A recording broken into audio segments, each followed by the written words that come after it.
Natasha, and thank you so much for joining me today. Well, I feel like this technique is one that you need to know. It is absolutely, in fact, I would go so far as to say, I don't like saying it, but maybe my favorite ever technique in paper crafting. Now, for this, we are going to make our own stamps, and that is probably why it's my favorite. But if you have something like this leaf canopy set here from Altenew, go for gold. You can use it. If you already have like a stamp like this, then those solid images there are going to work pretty well. I also have the coordinating dies. You could create your own stamp if you wanted a larger leaf out of those ones. But if you don't have them and you do happen to have a foliage die, such as these two, it doesn't have to be completely solid. On the right is the Pinkfresh Studio Curvy Leaves. Now, I know that this one I think has been discontinued, but I've had it long enough that perhaps some of you have it too. You might have it in your stash already. And then this one is the Whirl Bay Leaves from Simon Says Stamp. And again, these are just great, relatively solid sort of foliage dies. Now, I do think that these dies are a great investment. To have one or two of these in your stash, using foliage is absolutely beautiful in your card making.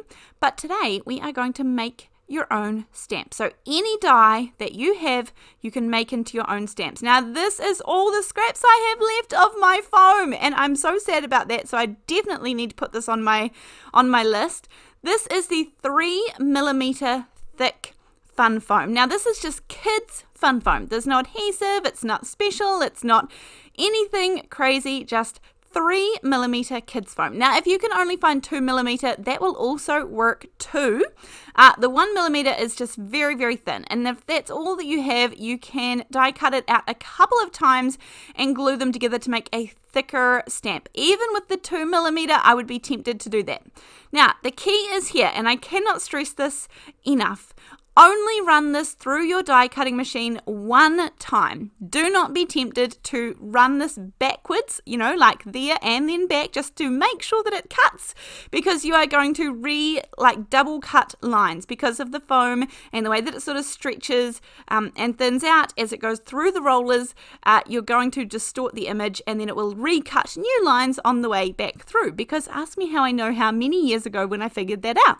So I did a little bit extra of the foliage here. I wasn't sure if I would need that, but it's always good to have some leaves.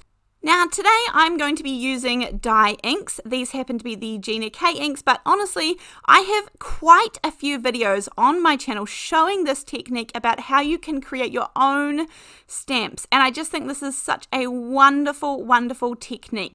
And on those other videos on my channel, I show you that you can create using pigment inks. I have the VersaFine Clear. They work perfectly fine.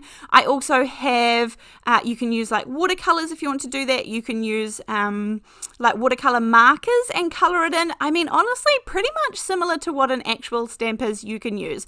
You can use hybrid inks, dye inks, pigment inks, all those things, and they are just so much fun. Now, if you're wanting to keep this permanently as a stamp, then I would not suggest popping it onto an acrylic block. I have heard other people pop it onto other pieces of plastic, or if your images are small, like milk bottle lids, or even solid pieces of cardboard or something like that.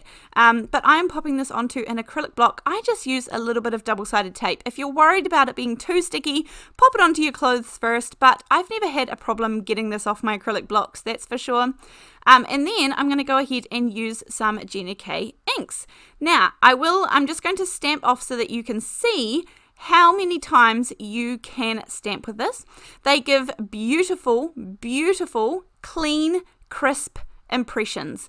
Look at all those intricate lines of the leaves, the veins, and you can see them beautifully.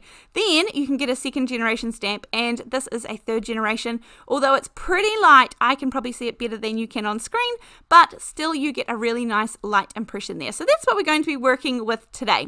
Now, some common questions I get asked about this technique. Can I reuse these?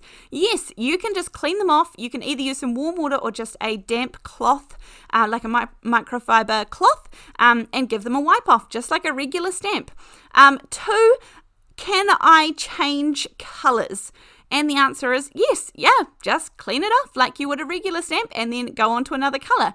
Some colors are going to be trickier to transition to than others. For example, if you were to stamp lots and lots in black, solid black ink, and then you wanted to go to, say, a beautiful yellow color, I would say you would have to probably give it a rinse under some warm water and definitely give it a good clean out before you could change between those two. But honestly, absolutely fine.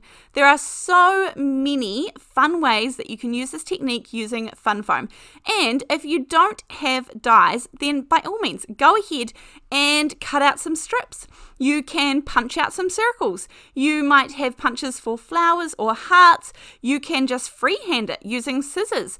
Lots of really fun ways that you can just use kids' fun foam to create gorgeous, gorgeous designs. As I said, this is not the first time I'm doing this on my channel, but I just want to create a whole lot of cards today. We're going to finish off a few of these and complete them right through into cards and show you just how gorgeous these can end up being from a foam stamp that we created from kids' fun foam. So, as I said, you can still see all that beautiful, intricate detail with the veins on here, and that's so impressive. And then I'm going to mix up. So I've gone into I went into Tranquil Teal, which is I would say relatively dark teal color, and then I'm coming back in with the key lime and some grass green and then a little bit of the teal just to kind of mix these up. Now, you can also do like watercolor stamping. So I've got all three colors on here. And obviously, it's a bit of a shame that the black piece was the only piece that was big enough for this. So I am a little bit sad about that because it's hard for you to see the colors and for me to see the colors in a mix. But this just happened to be the only piece that I had left that would fit this die. So I do apologize about that, but I'm going to see to it next time that I'm in like a cheap and cheerful shop that I can get some foam, some more foam, because as I said, one of my favorite techniques. So we've got the first one was just some random stamping. I actually stamped off and did second generation stamping on all of it there. And then the second one, we mixed them all up.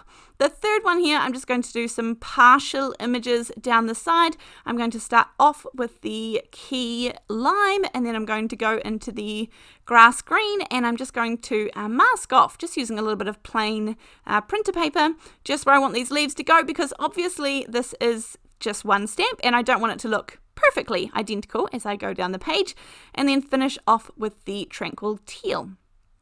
Now, as I said, we're just going to do all the card bases, and I could go to town doing this. I just had so much fun. I could keep going and going and going. It was just a really, really fun stamping technique. So easy. Now, this time I'm going to add a little bit of water to it. I accidentally added a little bit too much. I have a continuous mister, which is perfect. Gives very, very fine mist, which I absolutely love. I believe it is linked down below as well. And then I'm going to pop this onto the page. Now, as I said, I added a little too much water. You can see a couple of those leaves turned out well, and a couple are a little watercolory, but that's okay. And I'm going to move on to the next one. I did just the key lime and then the grass green. I give it a fine mist just there, and then I'm going to try this one again, but with a little less water because I went a little heavy on the first one. Okay, this is the second one with a little bit of water, and that's a little bit more watercolory.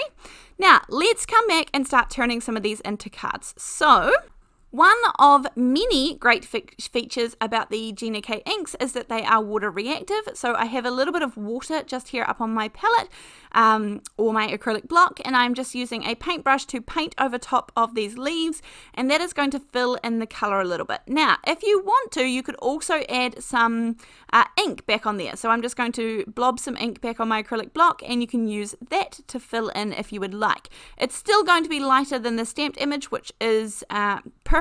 You know, it still leaves in all that gorgeous detail, but fills it in a little bit more. Again, these are just completely optional. Different options. I wanted to show you a few different options for how to turn these into cards because I always think that's interesting. It's fun to make backgrounds and do all of these techniques, but turning them into cards is, you know, something else as well.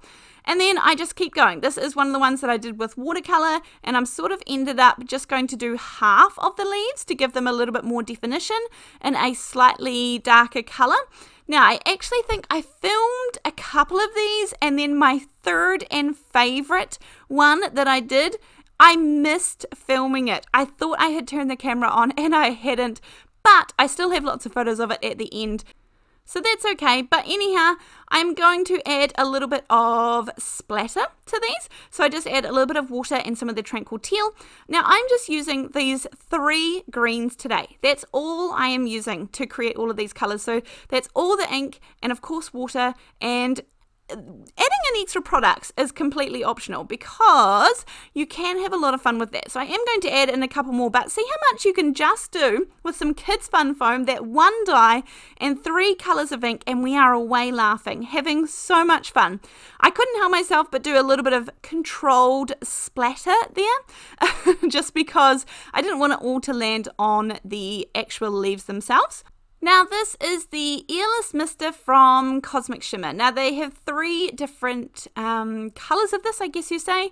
I think this is either the Shimmering Gold or the Pearl. They have absolutely stunning results. This is, it's, you know, it obviously, as it dries, it's going to get more shimmery, but I've actually never poured this out of the bottle before. I've always sprayed it. I really love the Airless mister, and I love it reminds me of my continuous mister, where it's got the very fine even mist. It's not big splotches, I would say. It's very fine and even, and so I love that it sort of gives a really neutral, even coating when you spritz it, and it doesn't clog. So I did try out a whole lot of these about a year or so ago, and this was my absolute favorite, so I can highly recommend that one. Now this one here is the one that I was working on that I didn't end up filming all the way through, but it ended up being my favorite, which wasn't my favorite to begin with. I was a bit like, it's okay, it's light and it's sort of, you know, neither here nor there, but this one ended up being my favorite. A little bit of normal splatter, and then of course some controlled splatter just to add on some bigger little bits and pieces everywhere. Now this stamp set here is actually a new purchase for me, and as I said, sentiments are one of those things that I tend to use them so much and get really good value out of them. I do love that this is a smaller stamp set from Gina because that obviously lowers the price point, but I love these sort of beautiful scripty sentiments, and this one is called Elegant Thoughts, I believe.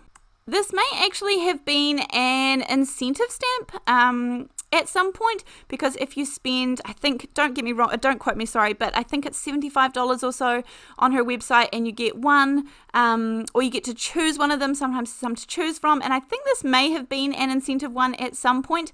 But I know that it is definitely just for regular sale now, and so you can purchase this, which is what I did.